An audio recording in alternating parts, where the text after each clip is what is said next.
پوشیدہ حکمت۔ ایک بادشاہ تھا جو خود کو عقل و دانش کا گہوارہ سمجھتا تھا، خود پسند، خوشامد پسند تھا، جبکہ اس کا وزیر پڑھا لکھا، تحمل مزاج اور سمجھدار تھا۔ ایک دن چوری کانٹے کے ساتھ پھل کھاتے ہوئے بادشاہ سلامت کی انگلی زخمی ہو گئی۔ بادشاہ سلامت اپنا بہتا ہوا خون دیکھ کر پریشان ہو گیا۔ وزیر نے کہا، بادشاہ سلامت، فکر کی کوئی بات نہیں، اس میں بھی اللہ تعالیٰ کی طرف سے کوئی حکمت پوشیدہ ہوگی۔ نازک مزاج بادشاہ سلامت چلا اٹھے، میری انگلی کٹ گئی اور اسے اس میں بھی کوئی بہتری نظر آ رہی ہے، حکم دیا اسے جیل میں ڈال دو۔ وزیر کو جیل میں ڈالنے لگے تو وہ بولا، اس میں بھی میری کوئی بہتری ہوگی۔ کچھ دنوں بعد بادشاہ سلامت ہی جنگل کی طرف نکل گئے۔ واپسی پر راستہ بھٹک گئے اور کسی دوسرے علاقے میں پہنچ گئے۔ وہاں کے وحشی لوگ بادشاہ سلامت کو پکڑ کر اپنے سردار کے پاس لے گئے۔ سردار نے کہا، اسے کمرے میں بند کر دو، 2 ہفتوں کے بعد اس کی قربانی ہوگی۔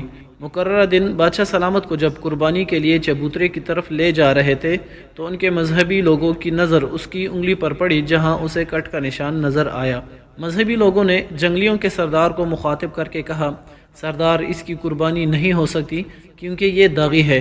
اس وقت نہ صرف بادشاہ کو آزاد کر دیا گیا بلکہ بادشاہ کو وہ وحشی لوگ ملک کی سرحد تک چھوڑ گئے۔ جب بادشاہ سلامت محل میں پہنچا تو اس نے فوراً وزیر باتدبیر کو رہا کر دیا اور کہنے لگا، تم ٹھیک کہتے تھے کہ انگلی کے کٹنے میں اللہ تعالیٰ کی طرف سے کوئی حکمت پوشیدہ ہوگی، زخم کے اس داغ کی وجہ سے میری جان بچ گئی۔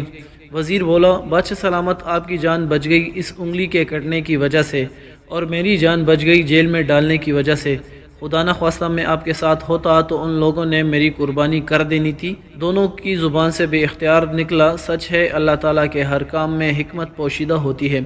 درس حیات، اللہ تعالیٰ کے ہر حکم میں حکمت پوشیدہ ہوتی ہے۔ اپنی دعا میں یاد رکھے گا، ویڈیو پسند آنے کی صورت میں ویڈیو کو لائک اور شیئر کرنا نہ بھولیے گا۔ جزاک اللہ خیرا۔